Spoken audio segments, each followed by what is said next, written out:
Daniel Kahneman et le test du marshmallow de Walter Mischel. Vous parlez souvent de la paresse intellectuelle, un sujet qui nous préoccupe déjà lorsque nous lisons le livre. Nous sommes constamment confrontés à notre propre paresse intellectuelle. Est-ce un trait inné chez les humains? Sommes-nous enclins à cela? Existe-t-il des personnes plus enclines à la paresse intellectuelle et d'autres qui le sont moins, chez qui le système 2 est moins fréquemment sollicité? Oui, je pense que nous sommes tous paresseux, car si l'on peut accomplir une tâche de deux manières, nous choisissons automatiquement la plus simple, pourvu qu'elle atteigne le même objectif. Performer est épuisant et est perçu comme un fardeau biologique. Les efforts mentaux et physiques sont clairement ressentis comme tels et chacun aspire à moins se fatiguer. À cet égard, nous sommes tous paresseux, certains plus que d'autres. Und die einen viel mehr als andere.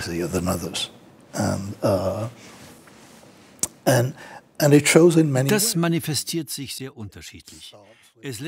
Cette tendance se manifeste de diverses manières et peut déjà être observée chez les enfants de 3 à 4 ans. Si on les rencontre 30 ans plus tard, les découvertes sont surprenantes. Il existe un test célèbre, probablement connu ici en Suisse, développé par le psychologue Walter Mischel. Il propose aux jeunes enfants de choisir. Ils peuvent obtenir une sucette immédiatement, ou deux s'ils acceptent d'attendre 10 ou 15 minutes.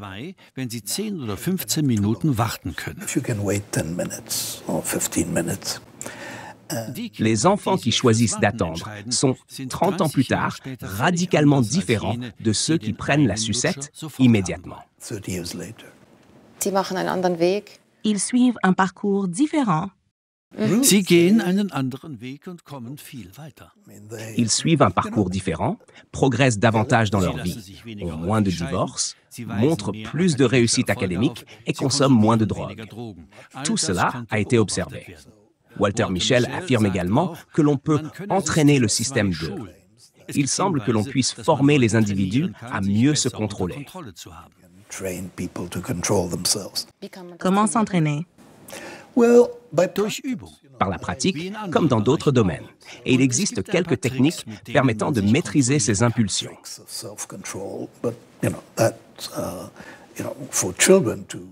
Dans l'expérience de Walter Mischel, par exemple, les enfants sont assis à une table et ne voient que les deux sucettes. Rien d'autre n'est présent dans la pièce.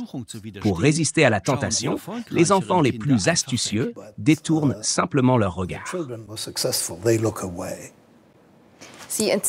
Ils se soustraient consciemment à la tentation.